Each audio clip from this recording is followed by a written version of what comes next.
It felt like something out of a dream. $600 million in inheritance and the family business in our hands. My sister-in-law, Emma, couldn't hide her excitement. When she started celebrating my father's fortune, I noticed the employees began murmuring amongst themselves. They seemed thrilled, but Emma, with an air of triumph, raised her voice. Let's keep it down. This is the moment my husband will inherit the company and the $600 million. Out of nowhere, one of the employees started laughing uncontrollably. What's going on? Emma asked, looking baffled. My older brother, sitting beside her, was holding the will in his hands, reading it quietly. As his eyes scanned the page, his face went ashen. Take a look at this, he muttered, showing the will to Emma. Her reaction was immediate. She screamed. My name's Lena, and I'm 27 years old. I've worked for my father's company for as long as I can remember. Dad had the foresight to start a business from scratch when he was younger, and over the years, it blossomed into a moderately successful enterprise. We had many employees, and the business grew bit by bit. However, I always knew it hadn't been easy for my father. Even as a child, I could tell how much stress weighed on him, especially in those early days when he had to juggle a mountain of debt. Despite the company's growth, I wanted to pitch in and help, especially with my mom, who mostly handled the clerical tasks in the back office. Though my parents urged me to go to college and follow my own path, my heart was set on one thing: working for the company my dad had poured his blood, sweat, and tears into. It was my dream job, the only thing I could imagine doing after high school. When I joined the company, I was lucky enough to be mentored by Bob, a longtime employee who had been there almost from the beginning. Bob didn't treat me like the boss's daughter. He was patient and taught me the ropes, guiding me through the ins and outs of the business. I owe a lot of what I know today to him. Then there was my brother, Frederick. He's just 2 years older than me, and while I decided to jump straight into working for Dad's business, Frederick went to college to study management. From a young age, he'd boast his college friends about Dad owning a company, making sure everyone knew he was next in line to take over. His friends would ask, "What are you going to do after graduation, Frederick? Are you going to start job hunting?" Frederick would always respond with confidence, "I don't need to look for a job. I'm going to work at my dad's company and eventually take over. I'm in no rush. I'll gain management experience first." It wasn't long before his friends grew envious. "Wow, Frederick, your future's set. You're going to be the company's president, and your life's all planned out. I'm jealous." But one of them asked a question that stuck with me. "Frederick, don't you have a younger sister? Won't there be some competition between you two over who gets the company?" Without missing a beat, Frederick laughed it off, saying, "Yeah, I have a sister, but she's just a high school grad. She's pretty simple-minded. She does some behind-the-scenes stuff for the company, but once I'm president, she'll work for me, as long as she knows her place." While Frederick lived it up, spending lavishly and socializing under the pretense of gaining business experience, I kept working in the background. People flocked to Frederick because they knew he'd inherit the business, and women constantly pursued him, hoping to land the future president of the company. Frederick eventually married Emma, a beautiful and extravagant woman. Their wedding was grand, and soon after, they jetted off on a luxurious honeymoon. When they got back, they built a mansion and settled into a life of opulence. Frederick would tell anyone who asked that it was all part of preparing to become the company's president. Emma, of course, enjoyed the high life. Frederick catered to her every wish, making sure she had all the luxuries she desired. Their lifestyle couldn't have been more different from mine. I worked quietly alongside my mother, managing the administrative tasks that kept Dad's company running smoothly. Emma, however, didn't shy away from making her thoughts known during family gatherings. "Lena," she'd say with a smirk, "you don't really look like the daughter of a CEO. You don't act like the president's child at all." "I don't care much for that kind of lifestyle," I would reply, brushing off her comments. She'd look at me, almost pitying me, and say, "I feel bad for you, Lena. You were born into wealth, but it seems like you don't even know how to enjoy it. You still live with your parents, work hard, and for what? Shouldn't you be spending more of your money on yourself? And shouldn't you have guys lining up to be with you, considering your family status?" Frederick would always chime in. "That's true, Emma. Lena's always been so humble. It's no wonder people don't realize who she really is. She's too modest, even with the employees at work. Well, that's because there's still so much I need to learn about the business, I'd explain.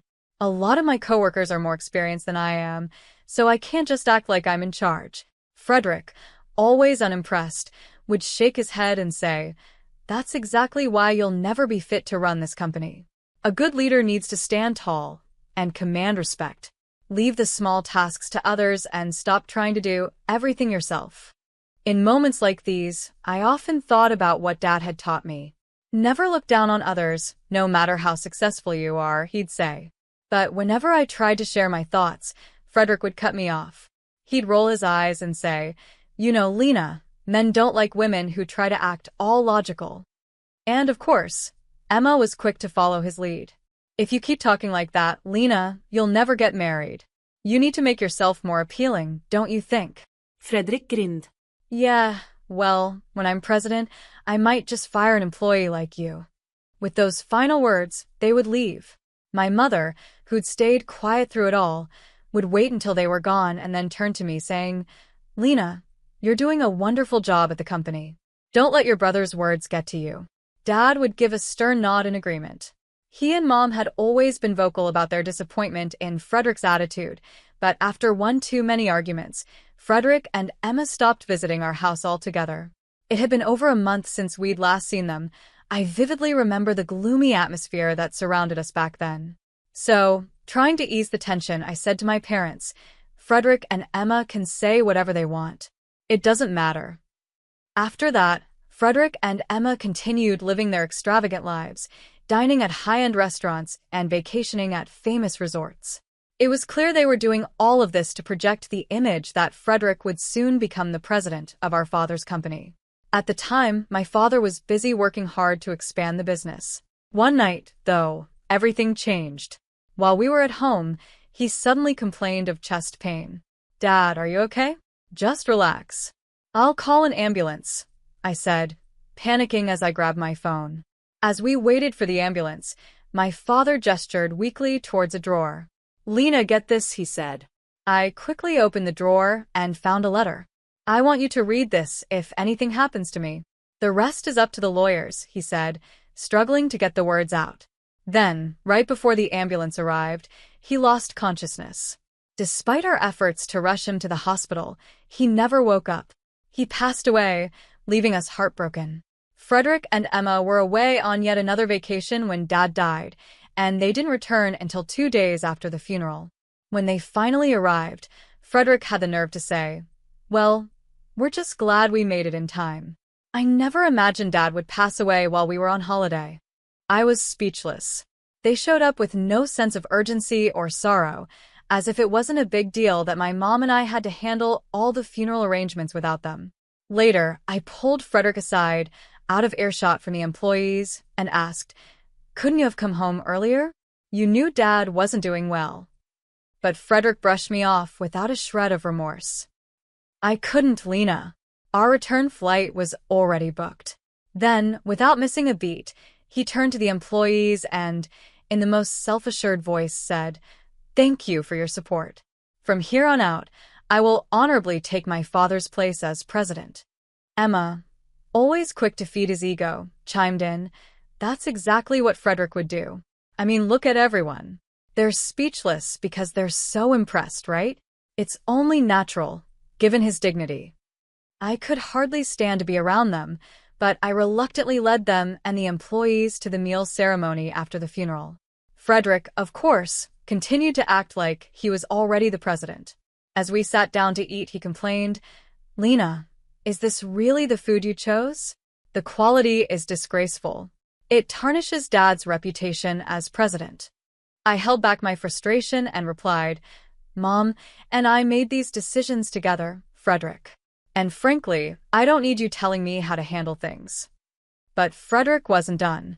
"This just proves why you'll never understand what it means to be president," he said smugly. "You should let the employees handle all this menial stuff." He wasn't just ordering me around either. He turned to Bob, the longtime employee who had mentored me for years, and started giving him commands. You serve this better. Do it right, he barked. I rushed to intervene, but Frederick wasn't listening. You're bold, Frederick, but Bob is one of Dad's most respected employees. You can't talk to him like that, I said, trying to de-escalate the situation. Frederick, however, just scoffed. Why should I show respect to an employee? These people need to show more respect to me, the future president. As if things couldn't get worse, Emma decided to jump in. Lena, stop talking back to Frederick. He's the company president now. If you keep defying him, he has every right to fire you. Just as the situation was spiraling, a man entered the room. Excuse me for the interruption, he said calmly. He introduced himself as the lawyer our father had hired years before, entrusted to handle the inheritance. That's when I remembered what Dad had said shortly before he died, that everything had been arranged with a lawyer. It was clear that Dad had been thinking ahead, planning his will long before his health began to decline. Frederick and Emma's eyes lit up at the mention of the inheritance. They eagerly invited the lawyer to join us. Thank you for coming. Let's get this done as quickly as possible, Frederick said, already assuming the wealth was his. As they spoke, Frederick, with a quivering voice, asked, The inheritance. It's worth $600 million, right? Emma, barely containing her excitement, squealed. $600 million? This is like a dream come true. The company and that much money. It's all ours now. Some of the employees exchanged whispers, likely shocked by the scene unfolding. Emma, basking in the moment, raised her voice again. Quiet, everyone. This is it. Frederick is officially inheriting the company and all the money. But then something unexpected happened. One of the employees started laughing uncontrollably. What's so funny? Emma snapped, clearly irritated. At that moment, Frederick had the will in his hands, reading it carefully. His face, once so full of pride, turned pale. Emma, the will, it says the entire company goes to the eldest daughter. To Lena, he stammered, his voice trembling with disbelief. He stared at the will for a long time, and then he began shouting, This can't be right. This has to be a mistake. The lawyer remained calm and simply stated, This is a legally binding will. Frederick, now visibly shaking, tried to argue. How could Dad leave the company to Lena? Maybe he was getting old and lost his senses. A will written by a senile man can't be valid. Hearing this, something inside me snapped. I couldn't let them disrespect our father like that, especially not after everything he'd done for us. Enough, I yelled. There's no way Frederick could run this company. He never cared enough to even help once. Frederick's face flushed with rage. What are you saying? That I'm not fit to be president? Without hesitating, I replied, Yes, that's exactly what I'm saying. Don't be ridiculous. Emma and I even built a house fit for a president. We went to great lengths to look the part. Frederick shouted, his frustration mounting. I couldn't help but scoff. Do you mean building a mansion with money that wasn't even yours? Or dining at expensive restaurants? That's not how you run a business, Frederick. It's just money to you. Didn't Dad pay for most of your house and your extravagant lifestyle anyway? Frederick glared at me. How would you know that? Just before he died, Dad left me a letter. I replied calmly. In it, he detailed all the money he spent on you and Emma. He made it clear that all of those expenses were gifts during his lifetime. As a result, your share of the estate is next to nothing. Emma's face turned pale. Wait, what? Is the inheritance not worth $600 million? Did we already spend all of that? She stammered, her panic rising. An employee who had been watching the scene unfold approached Emma and explained, The $600 million comes from the company's value, not from personal assets. I believe everyone here knows that. Emma blinked in confusion. Wait, what? Money from the company, isn't that part of the inheritance? She asked, bewildered. I stepped in again. No, Emma. The money from the company stays with the business. It doesn't go to the family. So yes, your share is practically nothing. Frederick stood up suddenly, a wild look in his eyes. You want a plain woman like Lena as your company president? He yelled, addressing the employees. I'm just as charismatic as my father. How can you think she's more qualified than me? None of the employees spoke up in agreement with Frederick. Instead, Bob, the veteran employee, stepped forward. Frederick, your father was a charismatic leader who built this company from the ground up. But you're not the same. What you have is arrogance, not charisma. You look down on us. Frederick's face flushed with anger. How dare you speak to me like that, he shouted, trembling with rage. I'm an employee of this company just like you, but I don't have time for the day-to-day work. I've been too busy networking on behalf of the business. Bob remained calm. Networking? Is that what you call going on lavish trips and enjoying your nights out? While you were doing that, Lena was here, working hard every day, learning everything there is to know about the business. The room was silent for a moment before Bob added, She has the same sincerity as your father. We all believe she's the right person to lead this company. The other employees nodded in agreement, some even applauding. I was taken aback by the support but managed to say, Thank you. I'm as surprised as anyone by all of this. But I care about this company as much as my father did, and I'll do everything I can to continue his work. I'm grateful for your support. The employees applauded warmly, and in that moment, I felt a surge of determination. All of you are valuable to this company. Anyone who doesn't respect the people who make this business run is unfit to be an employee, let alone the president. Frederick, now seething with frustration, turned to me. What are you talking about? I'm your brother. I met his gaze and replied firmly, and you told me yourself that if you became president, you'd fire me. Well, I can't afford to pay someone who doesn't contribute, even if that person is family. Frederick's face twisted in disbelief. This is ridiculous. Someone say something. He looked around, desperate for support, but the employees only stared at him coldly. Realizing no one was on his side, he grabbed Emma's arm and stormed out. After that day, Frederick lost his position at the company. He tried to survive on the small inheritance he'd received, but it wasn't enough to maintain his lavish lifestyle for long. Eventually, he came to me, his eyes pleading. Lena, can you lend me some money? I couldn't hide my disgust. He had lost everything, but instead of finding a job, he continued to rely on others. No, I told him firmly. I won't give you any more money, and neither should Mom. One by one, Frederick's friends abandoned him once they realized he had lost the position of president. And as for Emma, who had once dreamed of being the wife of a company president, she found no sympathy from her social circle either. With their finances in shambles, Frederick and Emma were forced to sell their mansion. The money from the sale allowed them to maintain their old lifestyle for a while, but without a steady income, it wasn't long before the funds ran out again. When they finally accepted that they would need to work, they found that no one would hire them. They had no real experience, and their reputations as entitled and lazy preceded them.